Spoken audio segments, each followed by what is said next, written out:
Halo semuanya, selamat datang kembali di channel ini. Jumpa lagi dengan saya Vicky Himpong. Semoga kalian semuanya selalu dalam keadaan yang sehat. Tanpa basa-basi lagi, kita akan segera untuk membahas cuplikan video yang sudah dirangkum untuk memberikan kepada kalian semua informasi dan berita-berita terupdate tentang perpolitikan kita hari ini. Dan kita akan segera bahas video satu persatu. Let's do this guys, let's go.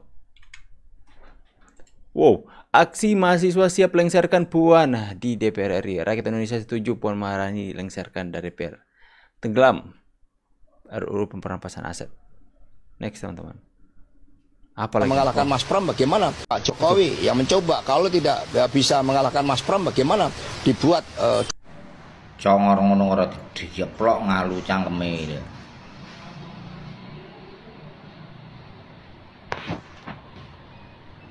Menungso kaya asu ngono. Pak Kumi sabar. Ngerusak tatanane raine asto ya. Digeplok congore ngono karo alu ngono ya. Sogate mau diguyur tayasu raine lho. Menungso serak kanggo gawe ngono lho. Setiap hari sujon terus. Setiap hari monyet, kamu jadi sekjen PDI itu manfaatnya buat rakyat apa?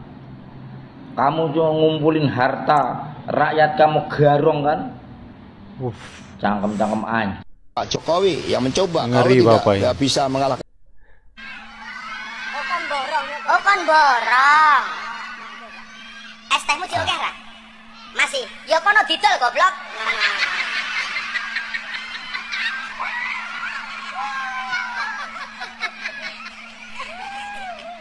Dolen dhisik, engko larang payu wis takdir. Coba kalian perhatikan dulu foto Gus Miftah yang satu ini. Udah mirip kami dua kan? Cuman bedanya yang satu langsing, satu langsung. Yang satu enak dilihat, yang satu agak kurang enak dilihat. Ya, beliau ini adalah Gus Miftah. Bisa dikatakan beliau ini adalah salah satu panutan Opung Parbel lah ya. Karena apa? Walaupun beliau ini ya bisa dikatakan adalah seorang kiai ya, seorang ulama, seorang ustadz, tapi beliau tidak pernah, bisa dikatakan tidak pernah ada jarak di antara beliau dengan pengikutnya. Beliau itu selalu mengakrabkan diri, ya selalu berusaha untuk mendekatkan diri dengan jamaahnya, dengan guyonan-guyonan, dengan candaan-candaan. Dan di dalam setiap ceramah-ceramahnya beliau selalu menebarkan nilai-nilai positif.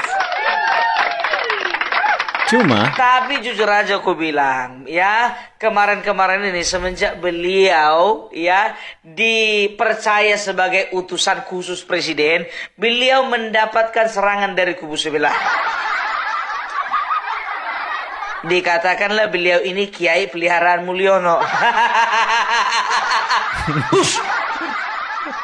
Kalian itu sembarangan, nggak boleh begitu. Yang namanya kiai, namanya ulama, namanya ustadz. Beliau ini adalah hamba-hamba Allah yang diridhoi oleh Allah, yang juga berjalan di jalannya Allah, yang juga mereka itu ya sama-sama bersama dengan politisi, dengan polisi, dengan TNI, dengan kita semua dalam rangka membangun bangsa ini.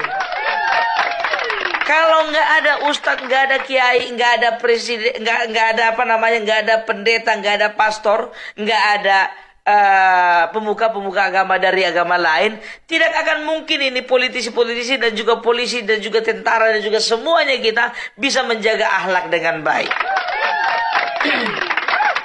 Ya, apalagi Kiai NU yang satu ini, jujur saja beliau ini dikenal ya bukan hanya disukai ceramah-ceramahnya itu oleh yang beragama Islam, tapi orang-orang yang di luar beragama Islam pun juga sangat suka dengan ceramah-ceramah beliau. Karena apa? Ceramahnya selalu meneduhkan, ya ceramahnya selalu memberikan nilai-nilai positif, kan begitu. Namun sayang sekali baru-baru ini beliau ini mungkin hilap kata, ya mungkin beliau ini terlalu kelewat bercandanya, ya. Ceritanya begini, jadi ada seorang penjual es teh. Ya, dia bawa ST. Tapi di sini ada hal yang menarik ya. Itu banyak ada juga yang menggambarkan atau yang mengilustrasikan Gus Miftah itu seperti Itachi Uchiha yang dari serial manga Naruto, teman-teman ya. Jadi Itachi ini adalah seorang Anbu dari Konoha yang rela dia dibenci oleh atau dibuang oleh satu desa Konoha ya, agar supaya adiknya ini bisa mengalami perkembangan pertumbuhan atau supaya desanya itu bisa terselamatkan. Seperti mengorbankan dirinya dibenci agar supaya orang lain mengalami kebaikan, seperti itu. Apa kalian nggak sadar itu kalau mau dikumpul hari ini mungkin sudah mencapai miliaran mungkin dana yang masuk kepada bapak penjual es teh tersebut. Miliaran, teman-teman. Kalian satu orang saja, misalnya tadi kemarin diberikan 100 juta sama Willy Salim, 100 juta kontan cash. Ada juga dari 300 juta kalau nggak salah itu. Belum ada orang yang antri ingin memberikan sumbangan dari desanya. Itu saya percaya itu miliaran dananya. Yang berjasa siapa? Kenapa kalian coba lihat dari sudut pandang berbeda. Yang berjasa, of course Tuhan yang memberkati mengangkat derajat bapak itu, tapi pakai kesalahan dari Gus Miftah, teman-teman. Oke, next ya. Ya.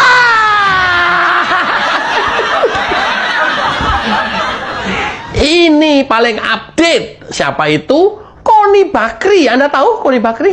Siapa lagi, Gri? Ya, Koni Bakri. Itu loh, perempuan penyebar hoax.